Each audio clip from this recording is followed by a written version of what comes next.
Anastasia Goodstein. I'm the VP of Digital for the Ad Council, and I'm here at CES 2014 with Rob Nail, who is the CEO of Singularity University.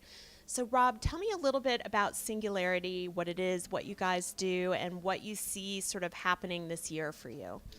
So Singularity University is a non-traditional university. We're actually a forum that I would best describe as a think tank and an incubator.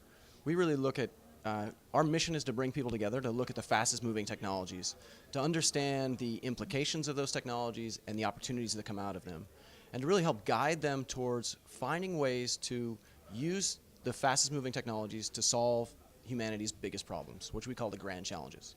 So the university, we run a bunch of different educational programs, but then we also really try to inspire outcomes. And so we have forums where we see ideas that turn into startups, and we actually have an accelerator program and a whole facility that has more than 20 startup companies today that have come out of these big ideas to affect grand challenges. And actually you'll see a couple of them at CES.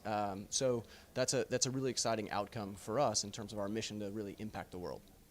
And what role does technology play in sort of how you deliver your courses? So technology is really at the core. We have a fundamental belief that technology is at the catalyst and the reason behind every metric of human progress of all time. Right? So you go back any period of time, everything that we measure in terms of how humanity has progressed, our health, our longevity, our productivity, everything has been driven through technological improvements. Technology today is moving at a pace that is far faster than most of us realize, and we call it an exponential pace, which Ray Kurzweil had described very well in his book Singularity is Near. And there's a problem with an exponential pace, which is, do you even know what exponential means? It means it's really fast, and it's kind of a smooth mathematical curve, which is somewhat predictable, but it's hard. We don't intuit it. We understand linear. If I just take 30 linear steps, 1, 2, 3, I can be 30 meters away. If I take 30 exponential steps, doubling each time, 1, 2, 4, 8, where do I end up? Well, it turns out 30 doublings is a billion, which takes us 26 times around the planet, which is a lot different than 30 meters. So technology is moving so fast that we need new tools and a new way to see where it's headed. On top of that, if you look at all the different technologies sectors, they're actually converging together. If you look at the advances in robotics and the advances in medicine and how they're colliding together, you just look at CES and sort of the collision of things in all of the different wings, there's some amazing new innovations coming because of that collision across different sectors.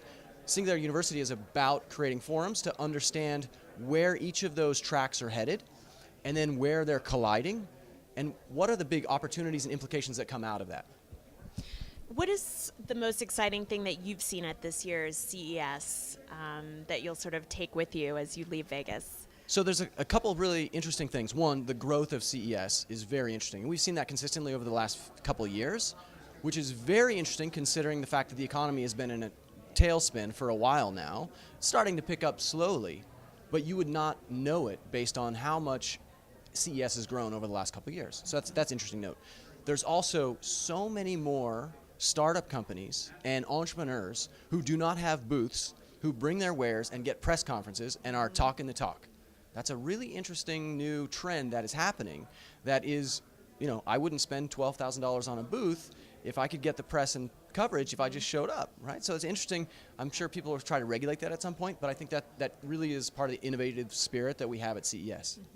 A couple things that are really notable for me about CES in general in terms of big changes and themes. One, I was really inspired to see the 3D printing zone, and I'm also a little disheartened by it because 3D printing is an amazing overnight success that has taken more than 20 years to come across. If you would have asked anybody about 3D printing 5 years ago, they'd be like, I don't know what you're talking about. And now it's a big hype cycle to some degree.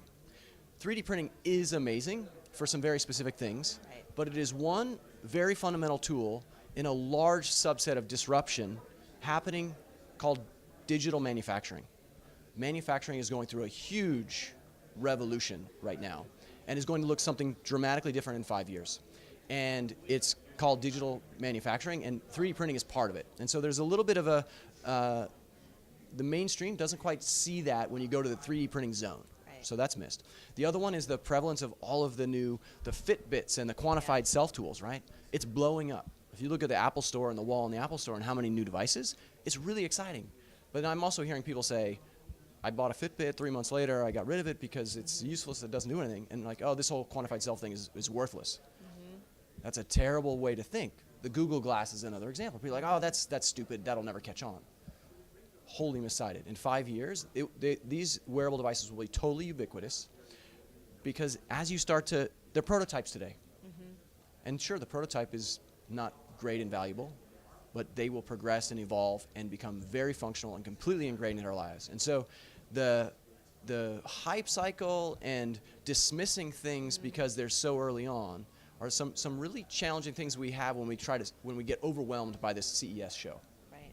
Great. Well, thank you so much, Rob Nail, for talking to us, and I hope you have a great rest of your CES. Great. My pleasure. Thank you so much.